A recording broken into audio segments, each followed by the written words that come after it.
the Liberia Broadcasting System.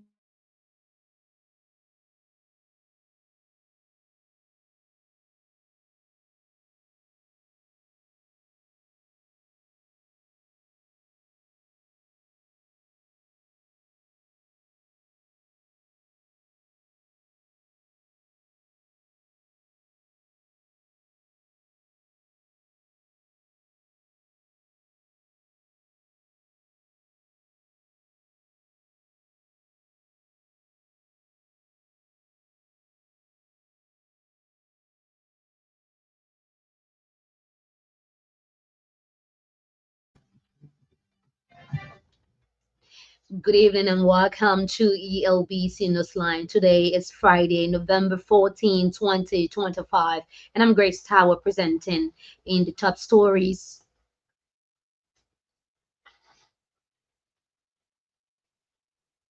Government to sign agreement with French Development Agency to support community development. Foreign Minister Sarah Beslow-Yanti calls for institutional strengthening to enhance Liberia's participation at United Nations Security Council. Nigerian 45 arrested in Grand County for alleged drug trafficking. And away from home, South Africa to launch investigation into mysterious arrival of a chartered plane carrying 153 Palestinians from Gaza into the country. These stories, plus many other developments, are all coming up, including our regular features here on this line. But before we bring you that, a bulletin of news read for us by Willem Etta Jabba. Government and the French Development Agency are expected to sign an agreement to support community development across Liberia. The French Development Agency is a public French financial institution that supports and complements France's diplomacy across the world. Finance and Development Planning Minister Augustin Gaffouin made the disclosure on Thursday during an interview on the Super Morning Show. Minister Gaffouin said the agreement, which is due to be signed soon, followed President Joseph Boaká's recent visit to Paris, where he held bilateral talks with French President Emmanuel Macron. So I'm waiting for my colleague to move first, the leader of the cabinet. Once she signs up, I will sign up. So we're not going to be in nickel and diming on what this person did or not, and then you compare. Minister Gaffouin named the U.S. visit that's the U.S. visa 3 years extension, European Union support for the energy sector, and Liberia's recent global standing as tangible returns from President Boaká's travels. The finance minister assured Liberians that more developments from President Boaká's engagements with international partners are on the way to support the arrest agenda. Foreign Minister Sarah Beslow-Yanti has highlighted the need for capacity building and institutional strengthening to enhance Liberia's readiness for effective participation at the United Nations Security Council. Minister Yanti called on friendly nations and development partners to continue supporting Liberia in building the technical and diplomatic expertise necessary for the country to serve meaningfully during its tenure. She noted that Liberia's approach to global engagement is anchored in shared humanit- that's humanistic values, emphasizing respect for human rights, conflict prevention, and humanitarian cooperation. She reaffirmed Liberia's commitment to working with all partners to promote international peace and security guided by principles of justice, equality, and respect for state sovereignty. Minister Yanti made the call Friday when she briefed members of the diplomatic corps on Liberia's ongoing preparations for a non-permanent seat on the UN Security Council for the period 2026 to 2027. In response, the doyen of the diplomatic corps, Ambassador Augustin Gan, commended Liberia for its proactive diplomacy and reaffirmed the collective willingness of the diplomatic community to support Liberia's efforts. He described Liberia's prospective presence on the Security Council as timely and commendable, noting that the country's post-conflict recovery and consistent advocacy for peace make it a credible force on matters of security, democracy, and development. The Cameroonian ambassador to Liberia said the diplomatic community stands ready to explore ways to assist Liberia at the Security Council in strengthening its institutional capacity. The meeting concluded with renewed assurances of partnership and collaboration, as well as Liberia continues to consolidate its diplomatic engagements ahead of the 2026 UN Security Council non-permanent seat. The Liberia Drug Enforcement Agency Grand Julia County Detachment has charged and forwarded to court a 45-year-old Nigerian for alleged drug trafficking. Suspect Ijizuna Obina was recently arrested at the Liberian border while en route to Mali. According to our correspondent, suspect Obina was arrested with 366 grams of heroin. Our correspondent quotes officers of the LDA as quoting the street value of the drugs at over $3 million Liberian dollars or 17,000 United States dollars. Meanwhile, suspect Obina has admitted to the crime. According to him, he was trafficking the drugs to Mali through a partnership agreement with a Liberian lady in the county. Liberia's ambassador to Japan, Edo Appleton, is craving long-lasting partnership from Japan in areas of education, healthcare, and sanitation. Ambassador Appleton also wants Liberia and Japan forge collaboration in city management frameworks and operational equipment.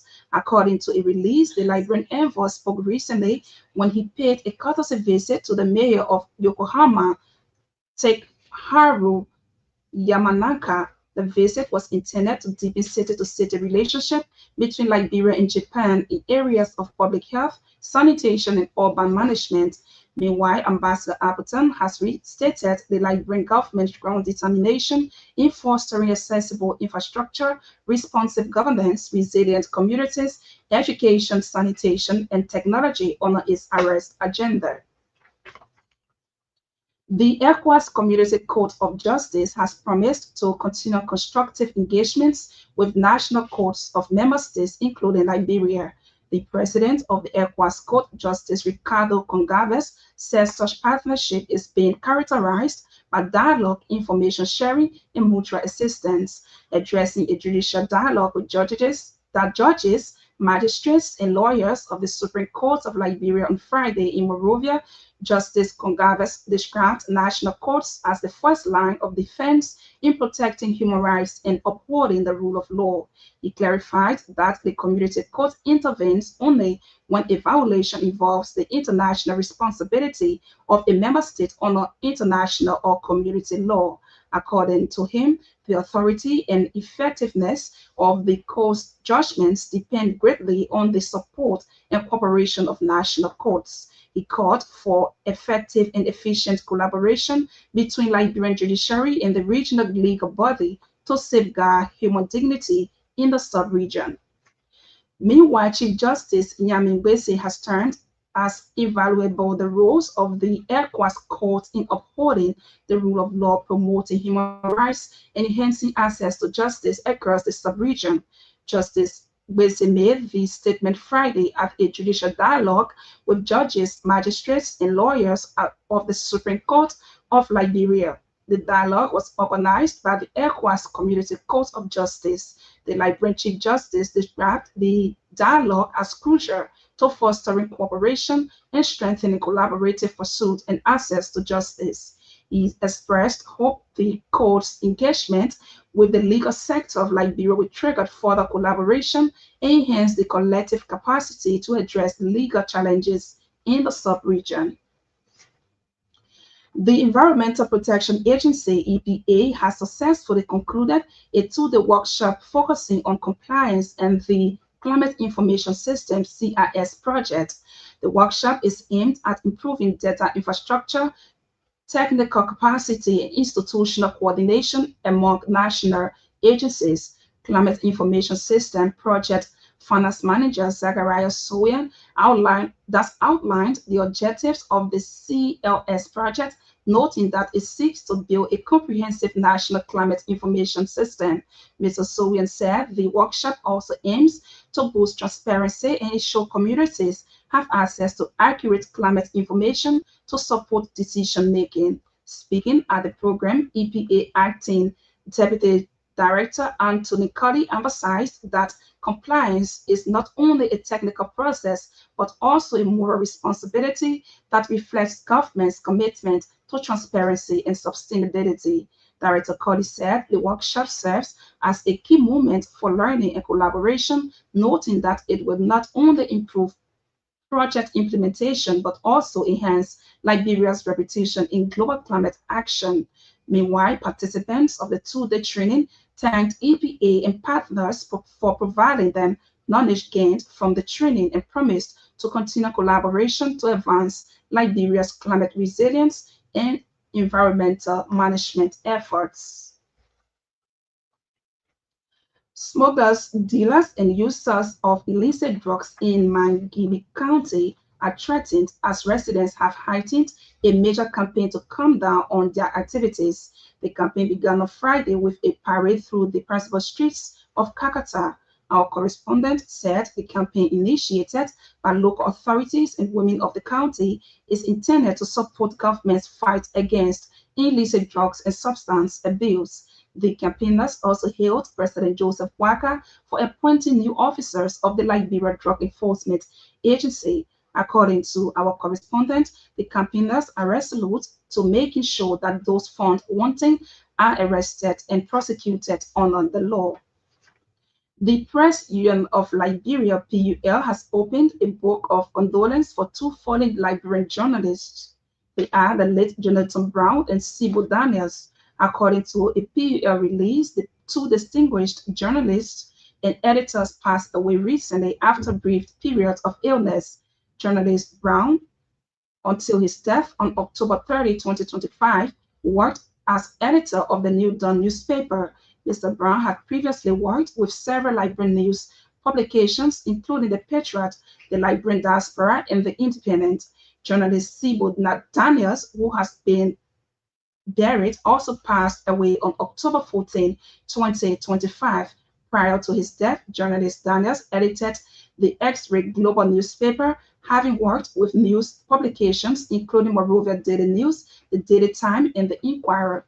The Press Union of Liberia said Friday's Book of Condolence ceremony is intended to pay tribute and celebrate the lives of the two fallen journalists. The PUL has also expressed sympathy to the families of the fallen journalists.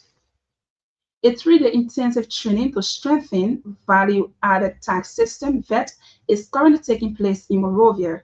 The training was organized by the Liberia Revenue Authority (LRA), and participants are from the authority's senior management team, including commissioners, deputy commissioners, assistant commissioners, managers, and key technical staff.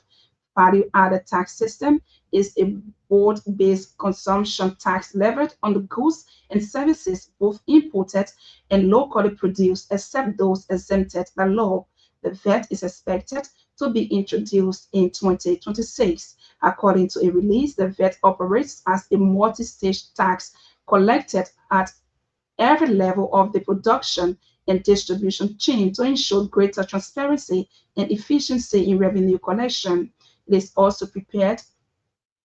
It is so prepared. The over 200 participants are on VAT principles, legal frameworks, international best practices, and the rationale for transitioning for goods and services tax to the value-added tax system. Bomi County Health Team has received two modern ultrasound machines to enhance healthcare service delivery in the county. The machines were donated by the Health Ministry. Health authorities in the county have since described the provision of the machines as a major boost to delivering quality healthcare to residents of the county. Our correspondent quotes health authorities as saying the machines will be given to two districts in the county.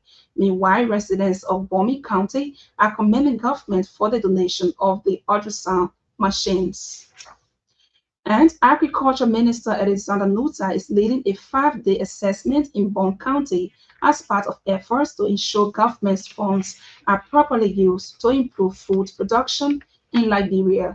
According to Minister Nuta, the assessment is to ensure donors' funds make the desired impacts in the lives of farmers and to get first-hand information on areas that need improvement.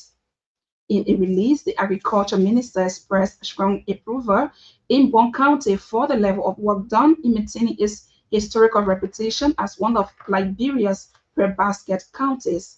He said, while it is true that some communities still face productivity challenges, the collaboration observed in Sota and Panta districts cannot be overemphasized. Meanwhile, Minister Nuta has reaffirmed the ministry's unwavering commitment to scaling the gains nationwide to ensure Liberia achieves lasting food security. And that's the shape of the news bulletin with William Etta Jabba. She makes a return later, hopefully with the weather and our international developments. One of the big stories we follow in this evening: Nigeria 45 arrested in Grenjide County for alleged drug trafficking.